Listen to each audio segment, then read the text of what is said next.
And Abingdon lines up in the shotgun formation. As they shift two guys over, powers to the side to the left. As here comes Lucas once again. He's going to go into the end zone from 9 yards out. Touchdown, Abingdon. Chris, they took it right down our throat. And again, if I think there was some technical difficulty there, we apologize if you missed a few of those plays, but Abingdon went straight down the field, and they have scored. It is 28-27, and the extra point coming up. 7:57 left in the ball game. The kicker is Graham Griffith. Snap, hold, kick is up, and kick is good. We have a tie ball game from Legion Field. 7:57 left. It is 28-28, and what do we got, Chris, from around the region, or have we got any scores? We do. The scores are starting to come in from Tennessee. Right now, Dobyns-Bennett at the half had a 17-0 lead over Bearden. Dobyns-Bennett with 128 rushing yards, 19 for Bearden. This was the exact same margin of victory, or margin of lead, I should say, Dobyns-Bennett had last year before Bearden turned it on in the second half. So I'm not ready to call that one finished yet. Science Hill with a 17-6 lead on Hardin Valley. Sounds like Science Hill may have fixed some of their problems. Greenville all over Union County, 42-0. Crockett is up 28-7 on Volunteer. Sullivan North, 39-10 over Cosby. And Elizabethton, 28-3 over Sullivan East. Yeah, that Dobyns-Bennett, but good defensive group. We talked about those linebackers, and again, they've keeping Bearden at bay right now. Okay, so 7:57 left. We've got a tie ball game here from Legion Field. Abingdon going right to left on your radio dial. He's going to kick it deep. That's going to go to Blanton at the 10. He's up to the 15, to the 20. And looked like a face back, no call. He's up to the 30, up to the 35-yard line, all the way up. One of the best starting field positions for Gate City tonight.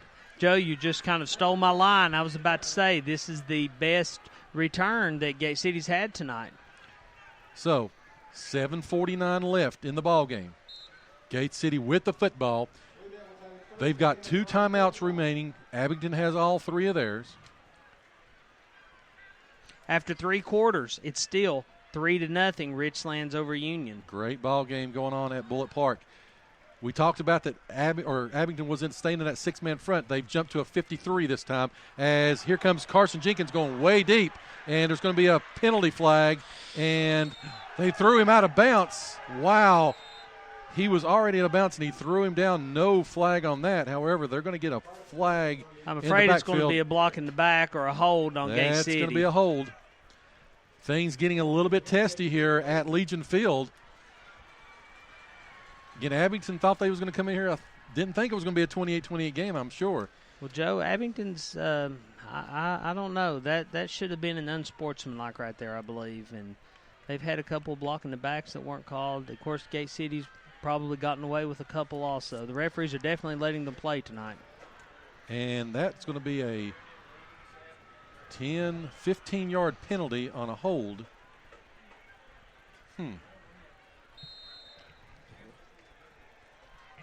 I'm not quite sure what was going on there. Gate City comes to the line, though. Reed up under center, going with a 2-back set. He's got the football, and he's going to give it to Levi Roten, and he's going to get a gain probably of about 5 yards. And we're at 7:30 left. Second down and 20, excuse me. And you know, while I'm wishing, let's just put together about a 7-minute drive here, burn the clock, take the lead. Would you be okay with that? Yeah. I'd take 7:10 off the clock, but that's all right. All right, so, and we mentioned Abingdon has jumped out of that 6-man front now. They are trying to play a few guys off this time as Gate City jumps in the shotgun. They're going to throw the football, and he's going to be pressured, though, and he's going to be sacked. Huge play for Abingdon.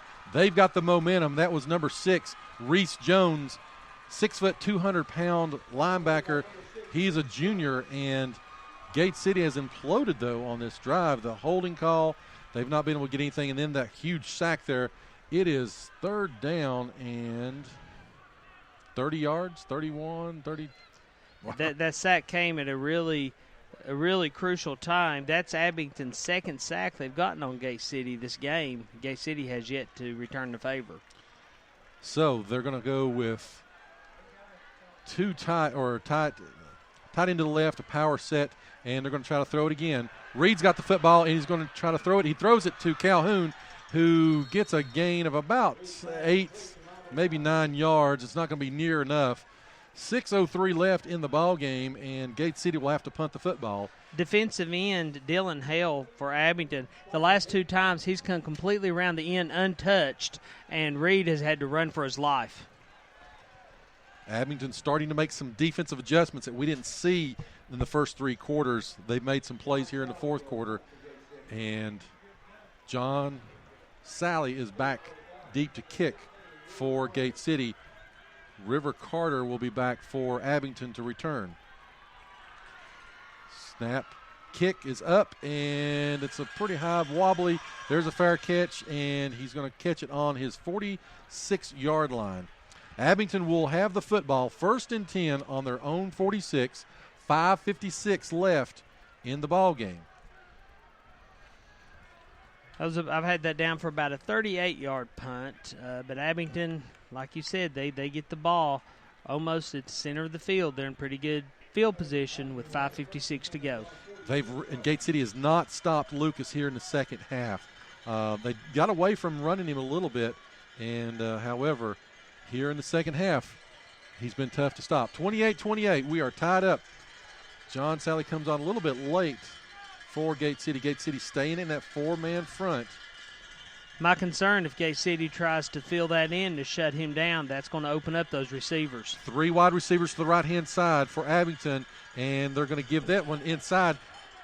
He's got a new back, but however, he's going to break free. That's going to be number 22, Malik Hounsell, and he's got all the way up to the 40, down to the Gate City 41-yard line. Calhoun tried to strip him, but he was able to break the tackle and get some more yardage.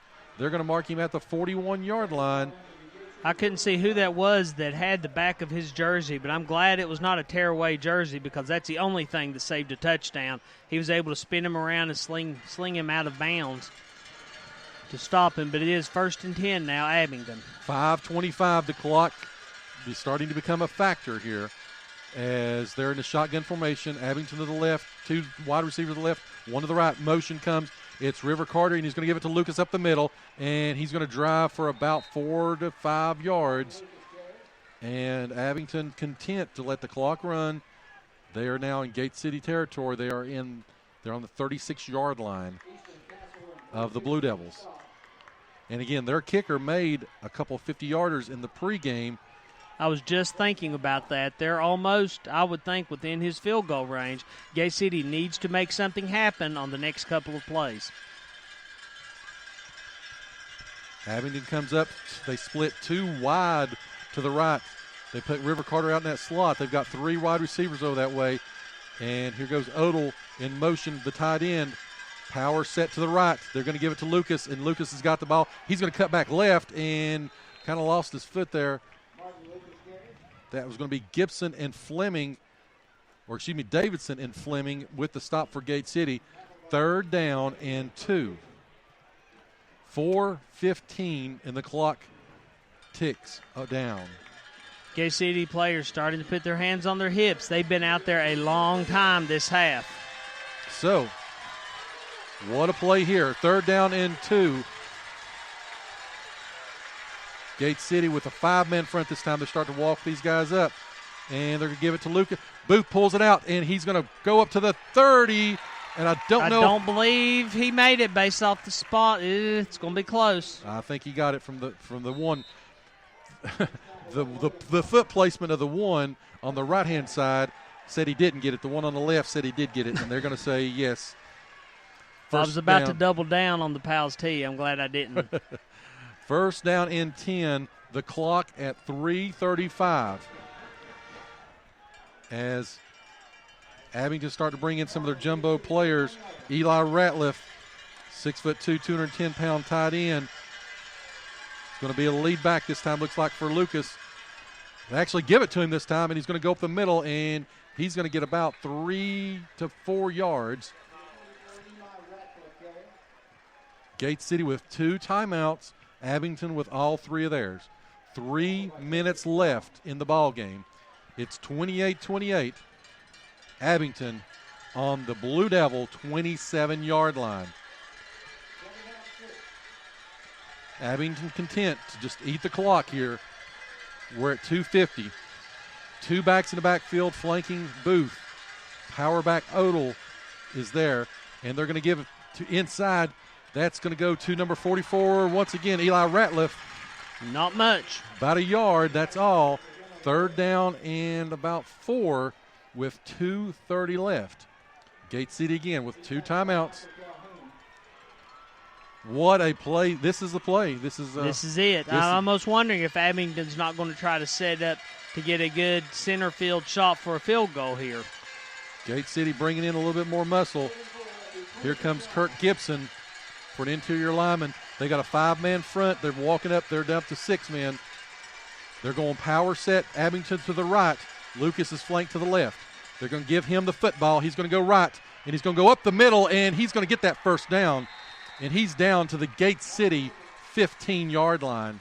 Gate City had a chance to hit him at the line of scrimmage, and he was just able to overpower them and convert that for the first down.